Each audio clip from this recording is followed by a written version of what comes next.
कि दीदी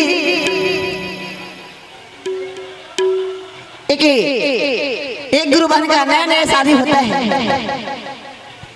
और गुरु बहन बिना चर्चा की हुई एक दिन भी नहीं रहती थी। जब नए नए गौना हुआ ससुराल में गई तो बेचारी कहने लगी कि अब चर्चा सुनाऊं तो किससे सुनाऊं, मैं तो अभी नए नए हर कन्या हूँ, घर से बाहर भी नहीं जा सकती हूँ और बिना चर्चा की हुई मैं भोजन कैसे कर सकती हूँ। और अपने पति को फोन करके कहती है और कौन भाव में कहती है, सभी को ताली लगाना है और साथ देना है। संजय भैया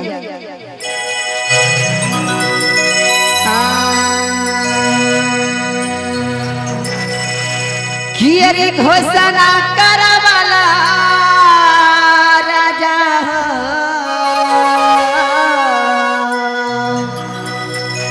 कि अरे घोषणा करवाला राजा हरे घरे बाई ढावला कि अरे घोषणा करवाला पिया हरे घरे बाई ढावला हरे के करा सुनई वो राजा हरि के करा सुनई वो राजा जी आरे शिवा के चरचवा।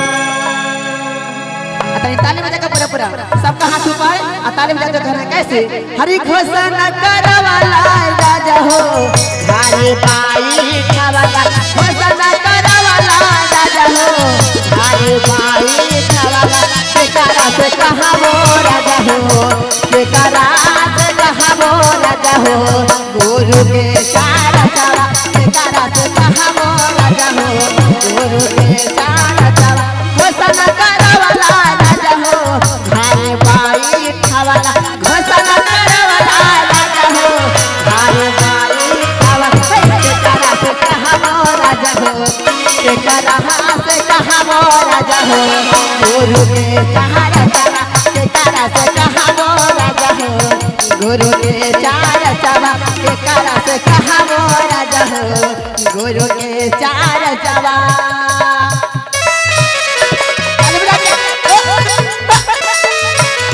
अरे दिया ओह लगा रहा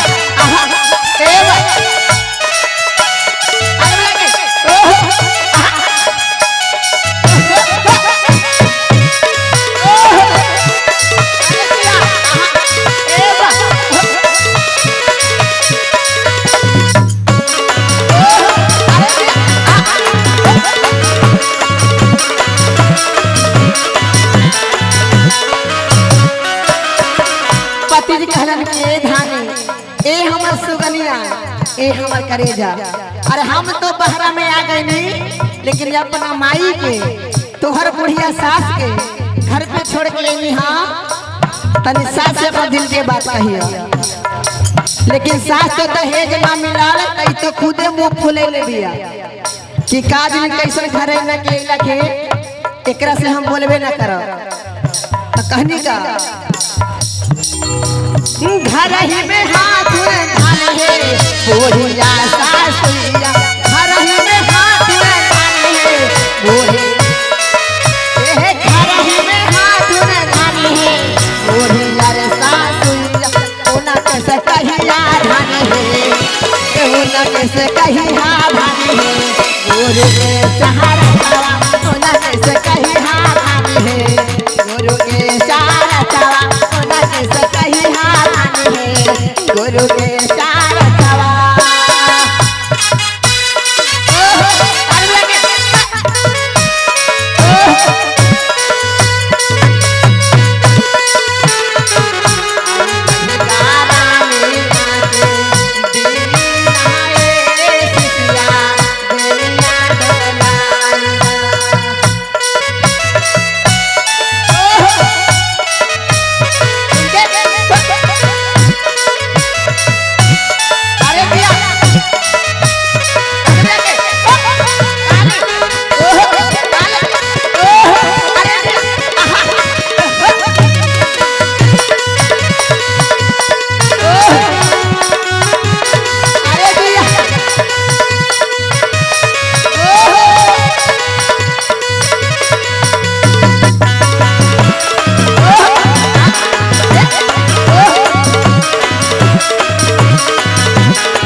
अरे का कहे अपन दिल के बात। इस सासू माँ तो हम गोड़ो लगे गेनी ता गोड़बो न के लगैलन कि काज ने कैसे घरे ने के दहेज न के आइल है।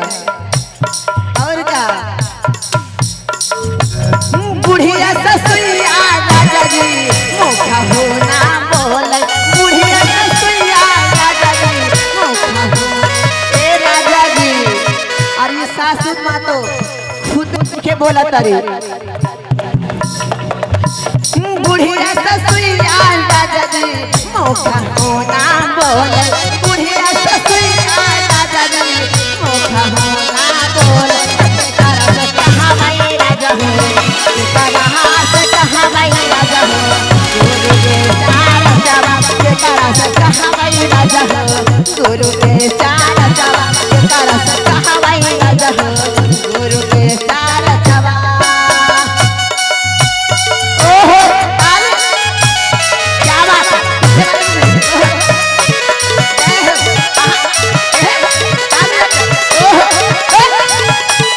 अरे दिया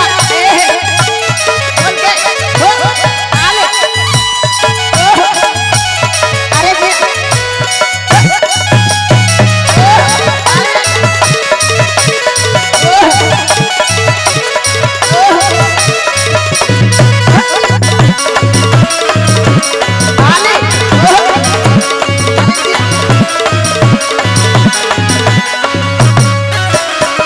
कहनी का के धानी अरे जाएगा सासू माँ नहीं खे बोला तनी ता।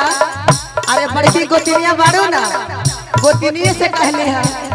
और का घर ही में हाथ में धानी है पारा की गोतिनिया।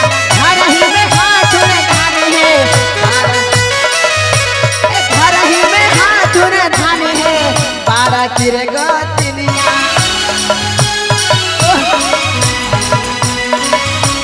मुना कैसे कहीं हाँ धानी है मुना कैसे कहीं हाँ धानी है गुरु के चार जवाब मुना कैसे कहीं हाँ धानी है गुरु के चार जवाब मुना कैसे कहीं हाँ धानी है गुरु के चार जवाब। ओहो लगे अरे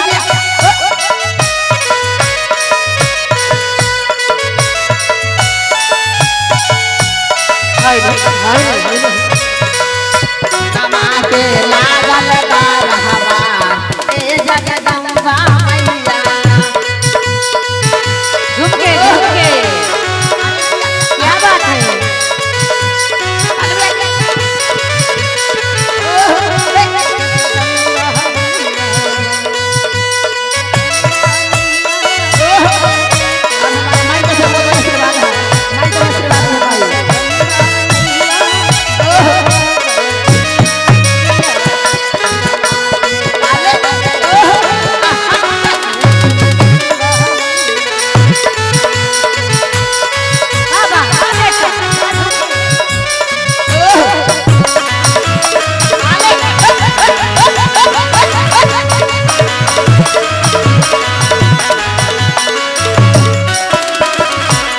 सासू के बात तो दूसरे गई ये तो गोतिनिया सच में पैर नहीं है।